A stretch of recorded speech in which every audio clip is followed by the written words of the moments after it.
Adilabad Armoor railway line సాధన కోసం జిల్లా కేంద్రంలో చేపడుతున్న రీలే నిరాహార దీక్షలు కొనసాగుతున్నాయి.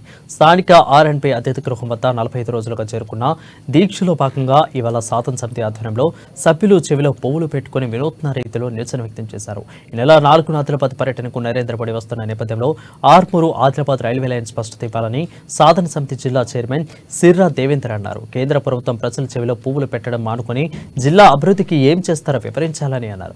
వివక్షను విడనాడి రైల్వే లైన్ హామీలు ఇవ్వాలని, గిరిజన యూనివర్సిటీని ఏర్పాటు చేయాలని, మూతపట్ట CCI సిమెంట్ ఫ్యాక్టరీని పునరుద్ధరించాలని చర్యలు తీసుకోవాలని డిమాండ్ చేశారు.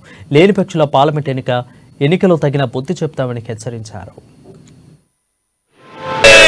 ఆదిలాబాద్ నుండి ఆర్మూర్ వరకు రైల్వే లైన్ జిల్లా ప్రజల ఐక్యత. ఆదిలాబాద్ జిల్లా ప్రజల ఐక్యత. ఆదిలాబాద్ జిల్లా ప్రజలని గత 45 రోజుల నుంచి రిలే నిరాహార దీక్షలు చేపట్టడం జరిగింది. జిల్లాకి ఏం ప్రకటిస్తారు, మీరు ఏమి మా జిల్లాకి ఏమి ఇచ్చిందని మీరు ఇలా చెప్పడానికి వస్తున్నారు అన్నది మీరు వివరంగా నరేంద్ర మోదీ గారు తెలియజేయాల్సిన అవసరం ఉన్నది. ఇలా కేంద్ర ప్రభుత్వం వివక్షను విడనాడి నేషనల్ ఎడ్యుకేషన్ సిస్టంలో నవోదయ స్కూల్ని ఏర్పాటు చేసే విధంగా ఇలా